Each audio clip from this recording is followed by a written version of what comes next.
Chicago's Lower Wacker Drive is a subterranean world of concrete pillars and yellow sulfur lights, a place where GPS signals die and the city's noise turns into a hollow hum.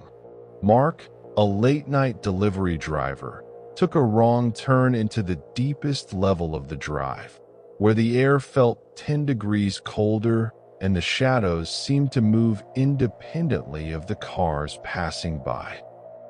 As Mark drove deeper into the tunnels, he noticed a faint red light in his rearview mirror. At first, he thought it was another car, but the light didn't flicker or bounce. It stayed perfectly still, hovering exactly 6 feet off the ground.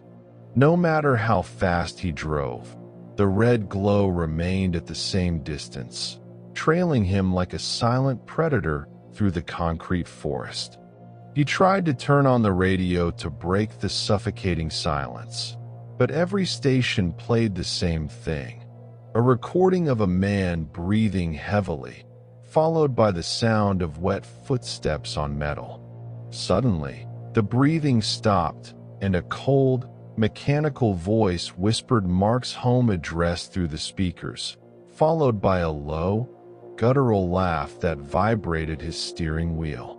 Panicked, Mark looked for an exit ramp to get back to the surface, but the familiar signs for Michigan Avenue and Lake Street had changed. Now, the signs were written in a jagged, ancient script that seemed to bleed down the metal. Every ramp he took led him deeper into the earth, into tunnels that weren't on any map of Chicago he had ever seen. He came to a sudden halt at an old, rusted toll booth that shouldn't have been there.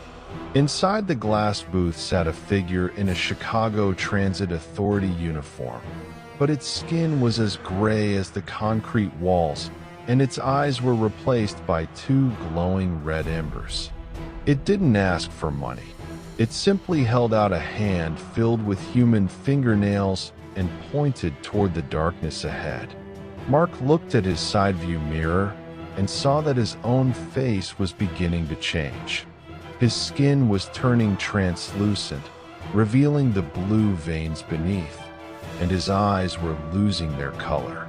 He realized that the deeper he stayed in the lower world, the more he was becoming a part of the city's forgotten infrastructure. To his left, the Chicago River appeared, but the water was no longer green or blue. It was a thick, bubbling black oil that smelled of old pennies and stagnant breath. Thousands of pale, bloated hands were reaching out of the oil, scratching at the concrete banks, as if trying to pull themselves back into the world of the living. He heard the sound of a distant train, the L train, but the sound was distorted, like a scream played in reverse. A ghost train, made of rusted iron and flickering souls, roared past him on tracks that appeared out of thin air, its windows filled with faces of people who had gone missing in the city over the last 100 years. Mark looked up and saw that the ceiling of the tunnel was covered in thousands of dark, leathery shapes. They were the echoes, creatures born from the city's negative energy. As he watched, one of them dropped onto his windshield, its long, needle-like fingers cracking the glass as it tried to peer inside with a face that had no mouth. The tunnel walls began to pulse like a throat. Mark realized the entire Lower Wacker Drive was a living organism, a giant digestive system for the city above. It fed on the lost, the lonely, and the unlucky drivers who took the wrong turn at 3 a.m. The concrete was no longer cold. It was starting to feel warm and fleshy. He tried to step out of the car, but his boots stuck to the pavement like it was covered in industrial glue. The shadows from the pillars reached out and wrapped around his legs, pulling him toward the oily river. Every time he struggled, the red light behind him grew brighter, blinding him with a heatless, crimson glare. A tall figure in a black trench coat appeared from behind a pillar, the architect of the Undercity. He held a blueprint made of human skin and whispered that Mark's car was the new brick needed to finish the tunnel. In this world, there were no humans, only materials for an eternal construction project. Mark's phone suddenly lit up with a text message from his wife. "Where are you? Dinner is cold." He tried to reply, but his fingers were now as stiff as rebar. He watched in horror as his phone's screen dissolved into a swarm of black digital insects that flew into his mouth, silencing his final plea for help.